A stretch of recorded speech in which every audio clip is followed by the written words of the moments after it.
pequeño video vamos a ver el tema de celdas de concentración.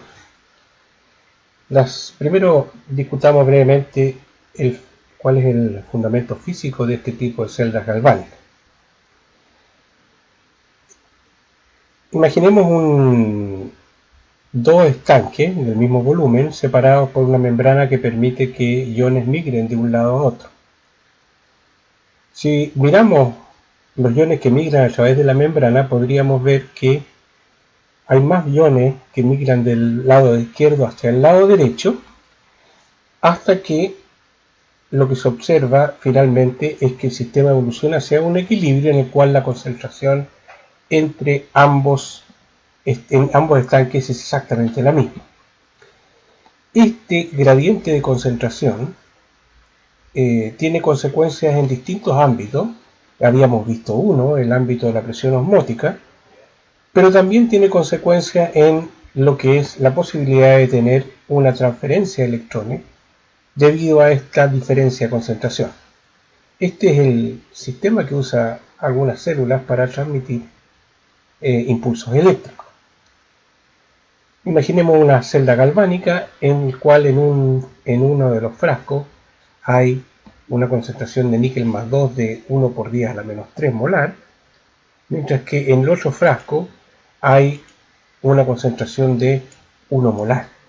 Como vemos aquí, la única diferencia que hay entre estos dos frascos es la diferencia de concentración que hay entre el níquel más 2 en el lado derecho mayor y el níquel más 2 en el lado izquierdo menor. Ahora bien, ¿qué es lo que va a pasar en un sistema como este? Si nosotros recordamos lo que habíamos visto, esperaríamos que en este frasco, la concentración de níquel más 2 debiera empezar a subir, mientras que en este otro frasco la concentración de níquel más 2 bajara hasta que la concentración de ambos se iguale. ¿De qué manera se puede lograr esto? Si observamos acá, en el frasco de la izquierda, en el cual la concentración de níquel más 2 tiene que subir, para que aumente la concentración del níquel más 2 en la solución, debe producirse la oxidación de níquel sólido pasando a níquel más 2 y 2 electrones. Y por lo tanto en el frasco donde la concentración es menor, se produce la oxidación siempre los electrones van a ir desde la concentración más diluida hacia el electrodo con la concentración más concentrada. En el frasco de la izquierda, entonces, la concentración de níquel más 2 aumenta por la oxidación de níquel sólido, algo de este electrodo empieza a desaparecer, mientras en el frasco de la izquierda la concentración de níquel más 2 empieza a disminuir por reducción y algo de níquel más 2, de níquel sólido se va a depositar sobre el electrodo.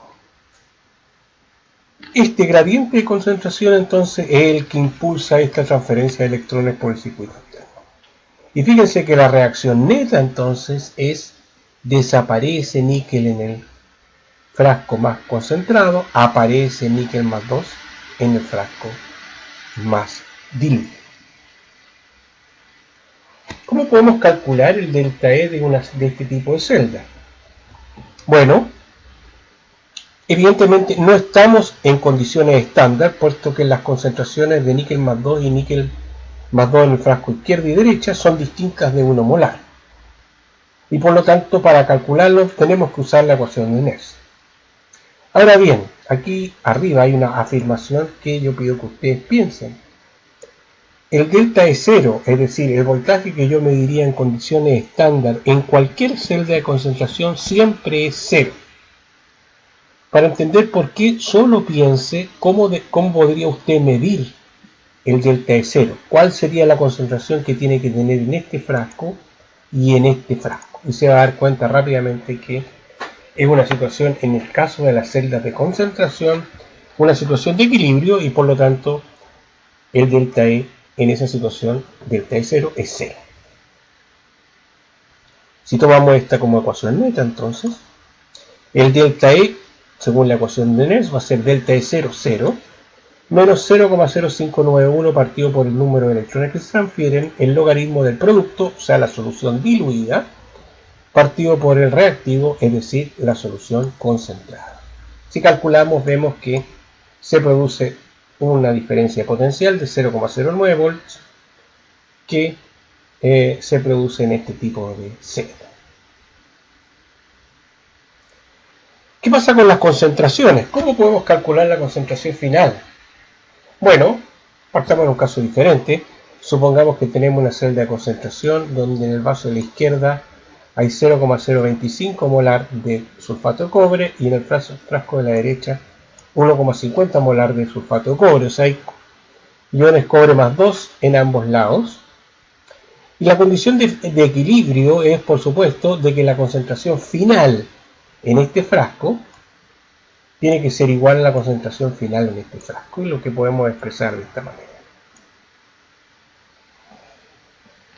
Si vemos, hay dos situaciones que yo quisiera distinguir.